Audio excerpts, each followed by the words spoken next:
Hi, everyone. We're back again for our Monday beauty chat with moi. And today we have a co-host, Helen Ward. And Hi. I'm going to tell you a little, she's all the way in the UK, so it's 11 o'clock over there. And so it was really nice for her to jump in with us today. Helen has participated in the Skin Games for the last 2 years. And the first year she was a finalist, that's 2019 in Vegas. And she didn't go home with the trophy, but she went for, that was her first competition, I guess, altogether. But she jumped into it again because she says, I got this, right? So she came back and she placed in every category this year. So Helen, could you just tell us a little bit about yourself and how long you've been in the business? Hi, everybody. I've been in the business now for 25 years. Started when I was 16 years old in 1996, and I've been running the salon I've got now for almost 9 years. And I've been teaching beauty therapy for 13 years. And then I got into lashes. I've been doing lashes for about 7 or 8 years, but took only really the last couple of years seriously. Yeah. So what is your favorite? Did you jump? How did you get into the industry? I went straight from school. It was one of those kind of, I don't know what I'm going to do. So I was going to do childcare, cooking, and then decided I wanted to be a beauty editor, weirdly enough. That's what I wanted to go in for it for, yeah. I did 3 years, very different back then. We did hair and beauty and did all sorts of weird training courses alongside that. So yeah, quite a long time ago now. Oh, I think you've frozen. Oh, There's no, am I paused? Yeah, no, you're fine now. Okay. We were mentioning that there's not any credentials needed for any type of beauty therapist, right? In UK? We're completely free reign in the UK. You need qualifications for insurance, and there's difference between qualifications and accreditation over here. So you actually don't have to go to college to get beauty qualifications in the UK. You can do it for private education. People are doing online courses at the moment, but no, there's no set rules, regulations, or laws in the UK. Anybody can do it. So you could basically just say, "Hey, I'm going to cut hair," and then I could watch a YouTube on how to do it, and then I could open up a business. And then you were saying that I could actually start teaching. So you could decide you're going to do eyelash extensions, do an online course. You could then the week after learn how to teach, open an academy, and off you go. You would struggle to get insurance, but there's nothing legally stopping you from working or having to have insurance. Wow, that's crazy. Very scary. So in the UK. when people are actually going to a hair therapist, a hairdresser, or a beauty therapist, or a lash artist, or whatever, is there a way to check them out and actually verify any kind of credentials or anything that they've done? No, not unless you're going to ask for evidence of insurance, qualifications, and even then, unless you know what you're looking for, there's that many different training academies and award bodies and accreditation companies in the UK. There's no one, like you have a license, is that right? Is it licensed over in? Yeah, we have to, every state's different. Every state is different, but California's a little bit more strict than some. We have to get like 600 hours, and then there's some programs where you have to get maybe 800 or 900 hours, but it's just a way to get a license, and then you can learn. That's kind of how it is. No, nothing over here. Yeah. Wow. So, I was trying to wonder why competitions were so important in kind of Europe and even Australia and some of these other areas. And, here in the United States, especially for lashes, I mean, there's got to be millions of lash competitions over there. And it's very important. I would imagine one of the reasons it would be important is that you are able to kind of show your clients that that's a way to prove your fight to stand out, isn't it? So I think people do extra stuff like that because we don't have the kind of structure you guys have. I think we're kind of trying to self-identify and trying to make ourselves stand out in other ways. I'm surprised you guys don't, because the Americans are so competitive. It took a while to get the Skin Games kind of rolling, because some people they didn't really think like, well, how compete in skin? We don't compete, and then it got to the point that's really not really about competition. It's about all of the stuff that you have to do in order to get into the competition. So you're creating valuable assets, for your social promotion. For instance, you have to do videos and things like that we promote for you. So basically, you're building a case study and you're building everything that you need for marketing. And you've got so much more followers, haven't you, since you've been more active in competitions and the skin games and stuff? Yeah, it definitely draws a lot more. And I think the great thing with doing the competitions is you do a lot more with your marketing. So when I get a model in to do something for a competition, I'll spend a lot of time on the prep work, on the pictures. And when you've got a client and you can't really do that as much. So we tend to do a lot of kind of videos and a lot to go over it, do a bit of a photo shoot. So, and it's great because clients love it as well. They love getting involved with it. Especially fantasy work. Everybody likes to see what I've been up to with that. Right. So you're probably getting the right visitors to your social pages too. Yeah, exactly. Because I noticed a lot of people focus so much on getting other professionals on their pages when they really should be concerned about getting their community on their page. Yeah, a lot of people are doing that now. And that's something I often say to people is you've got to remember who you're marketing to.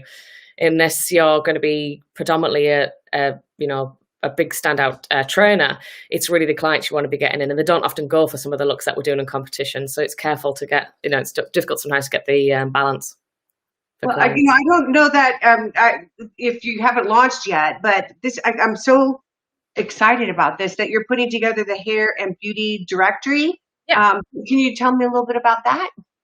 So it's got two different parts to it. It's got one part that's been launched already is the kind of check a salon. So clients can find you by looking up a salon, and then they can find you and your salon, and it's a full transparent process. So you can put on there your qualifications, your license over there, risk assessments, insurance policies, reviews, pictures, all that kind of thing. And then we're having a members only section, and that's going to have a social media feature where you can interact with different professionals, and you can search pretty much anything you want hair and beauty. So we're hoping to get a lot of suppliers in there, training schools, insurance, all those kind of things. So for the likes of you, when you're looking for events and stuff, you can actually go in and search for judges and speakers, and it's a great way to network and interact. And it's basically an online CV. So rather than just kind of your website showing your price list and stuff like that, it's a CV for you. So if you're going to apply for jobs and stuff like that, you can just be instantly seen, and they don't have to go through that kind of checking process. I'm surprised we haven't had this before. Yeah, it's taken this long, but it's a one-stop shop. Yeah, we were talking about one. My friend's a really good web developer, and I was talking to him about it. I was like, "This is like something we could do," and I was like, "Surely someone's done it already." And we looked, we're like, "No one's done this.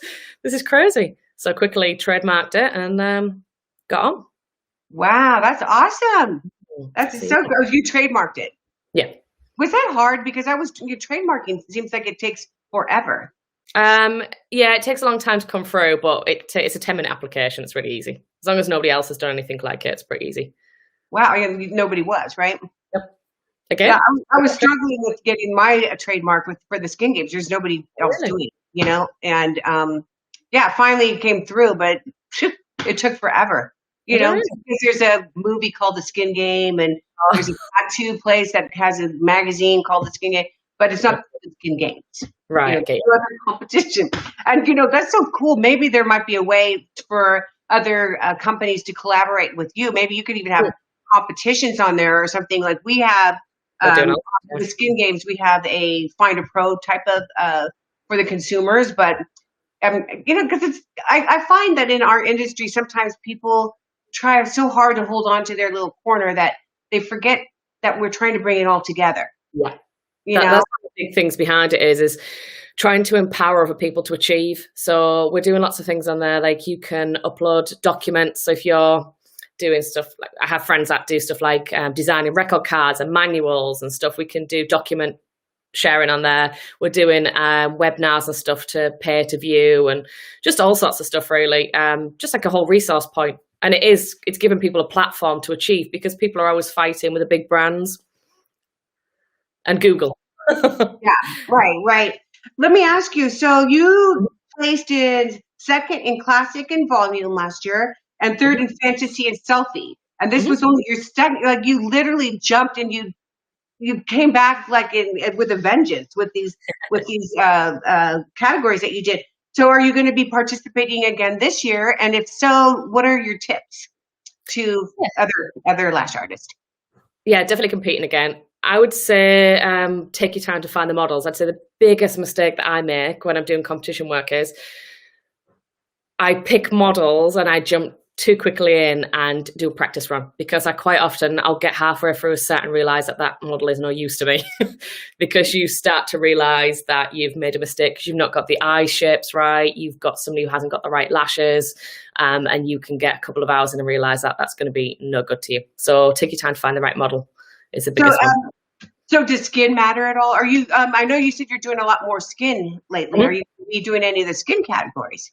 Yeah, I hope so. Yeah, definitely. But I was going to do it last year, but obviously COVID hit, and we've only been open for a couple of months this year, so we've not been able to do any.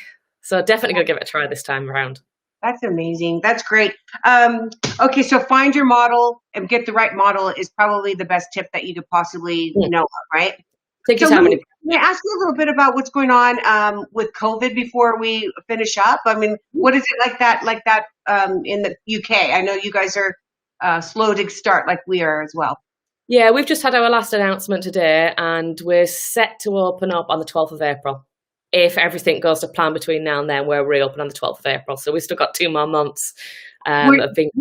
Did you ever close down at all? Or are you saying that you were Yeah, closed? I think I worked out we've been open for, would have been open 4 months in just over a year. So we closed down in the middle of March, we reopened in the middle of August, Oh, closed down again in November, closed again for a month, opened for Christmas and closed down again on New Year's Eve. wow. So Since, is that like are they actual laws? Are the laws different than here? yeah, we have to close down. It's illegal for us to open. Wow. So it's an actual law. Yeah, yeah. Wow. Wow. Yeah, Yeah. because I think things are different here. Although I'm in California, I pretty much everything's been shut down for some time. There's a lot of states that are open, like in Florida, and which we're looking at for the Skin Games 20. Actually, Yay. we're looking at to have the actual live show in February of 22. And That's so exciting. we're going to see that everybody will have this whole year, especially if you've been closed and have the opportunity to participate in the Skin Games. You have till December 31st. I haven't found the venue yet. I'm looking on it right now, but it's a nice place to hang in February. I think the I'll weather definitely be there if it's Florida. for sure. Well, you probably have to get going to bed now. It's getting closer to midnight for you. I'm normally asleep. This is late for me. I like to get the day over with at the moment. I'm like, is it bedtime yet? Can I go to bed? Wow. Well, Helen, thank you so much for chatting with us today. Please keep us updated on your hair and beauty directory. That's going to be amazing. Yeah, good And luck. I can hardly wait to get you into the competition and see what you do. Yeah, thanks for having me. Yeah, you too.